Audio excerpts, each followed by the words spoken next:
Hello viewers, welcome to my channel online classes. और आज मैं आपको बताने वाली हूँ कुछ इम्पॉर्टेंट टॉपिक्स और कुछ इम्पॉर्टेंट क्वेश्चंस। लेकिन मैं आपको ये भी बता दूँ कि सिर्फ आप इनके ऊपर मत रहिएगा, ठीक है। ये इम्पॉर्टेंट तो हैं और आएंगे भी पेपर में, लेकिन ये नहीं कि आप सिर्फ इनको पढ़ें और बाद में ब्लेम मुझे करें कि मैम ने ये बताया था और हम पास नहीं हुए। आपको बाकी भी पढ़ना है, ठीक है। जहाँ तक मुझे इम्पोर्टेंट लगता है और मेरा एक्सपीरियंस है, मैं वही आपको बता रही हूँ। पहले तो कुछ मैं 7-8 क्वेश्चन वो क्वेश्चंस बता रही हूँ जो पेपर में आते ही आते हैं और हमेशा आते हैं और हर साल आते हैं, ठीक है। जो मोस्ट इम्पोर्टेंट है, जिन्हें आप अच्छे से याद कर लेना है आपको। क्वेश्चन नंबर 1 यही है, अर्थशास्त्र क्या है। ये हर बार पूछा जाता है और हर साल पूछा जाता है, हर बच्चे से पूछा जाता है, ठीक है। तो ये आपको पता होना चाहिए 1 नंबर के हिसाब से भी और 3 नंबर के हिसाब से भी, मतलब छोटा और बड़ा दोनों तरीके से आपको ये पता होना चाहिए कि अर्थशास्त्र है क्या। क्वेश्चन नंबर 2, अर्थशास्त्र में सांख्यिकी के महत्व का वर्णन कीजिए। या ये किसी भी टाइप से पूछा जा सकता है आपको सांख्यिकी के बारे में कि अर्थशास्त्र में सांख्यिकी क्यों इम्पोर्टेंट है, इसका क्या महत्व है, ये क्यों ज़रूरी है, कुछ भी। तो ये वाला क्वेश्चन भी आपको अच्छे से याद कर लेना है, ये ज़रूर ज़रूर ज़रूर आता है, ठीक है।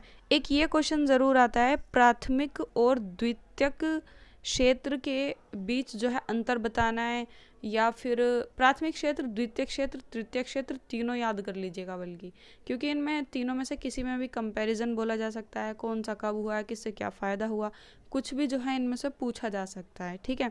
तीनों में से कई बार 2 तो आते ही आते हैं, वैसे प्राथमिक और द्वितीयक क्षेत्र ज़्यादा आते हैं। क्वेश्चन नंबर 4, हरित क्रांति क्या है। ये भी मोस्ट इंपॉर्टेंट क्वेश्चन है, हर बार पूछा जाता है, 1 नंबर में भी पूछा जा सकता है और बड़े क्वेश्चंस में भी पूछा जा सकता है, फिर उसी के अकॉर्डिंग आपको लिखना है, ठीक है। क्वेश्चन नंबर 5 है आपका, उदारीकरण, निजीकरण और वैश्वीकरण। ये आपकी बुक के मोस्ट इंपॉर्टेंट टॉपिक्स हैं, तो ये आपको बहुत अच्छे से समझने हैं कि उदारीकरण, निजीकरण, वैश्वीकरण होता क्या है, इससे किसी देश को क्या फ़ायदा हुआ है और क्या नुकसान हुए हैं, इसके फ़ायदे और नुकसान दोनों याद करने हैं।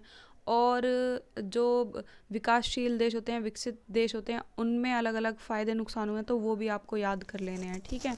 क्वेश्चन नंबर 6 ये, कार्ल पियर्सन का सहसंबंध गुणांक।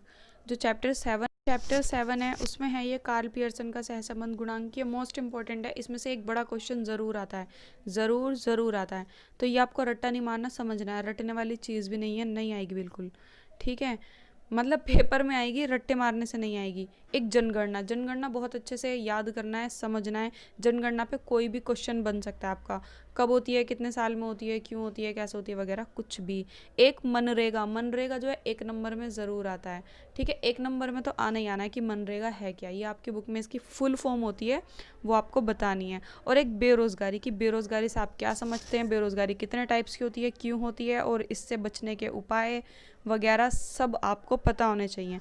तो ये कुछ क्वेश्चंस ऐसे हैं जो हर साल रिपीट होते हैं और मोस्ट इम्पॉर्टेंट हैं, जो ज़रूर आते हैं, ठीक है।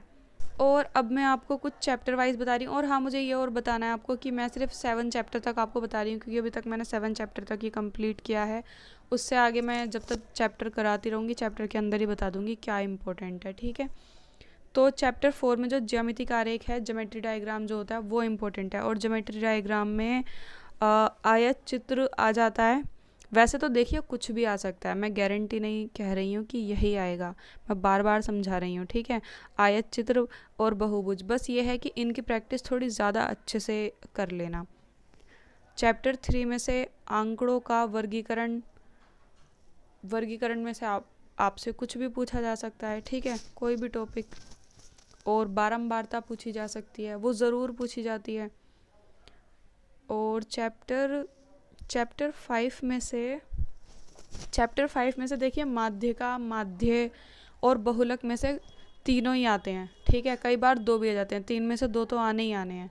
लेकिन उसमें बस ये होता है कि उसमें इतनी सारी जो विधियां दे रखी है ना, प्रत्यक्ष विधि, ये वाली विधि, वो वाली विधि, ऐसा होता है कि विधियां कम आती हैं, लेकिन फिर भी आपको भाई पढ़नी तो है ही, क्योंकि ज़्यादातर वो कह देते हैं कि अपनी मर्ज़ी से कीजिए, या फिर कोई विधि लिखते ही नहीं है, तो आपकी मर्ज़ी होती है कि कोई भी विधि यूज़ कीजिए आप।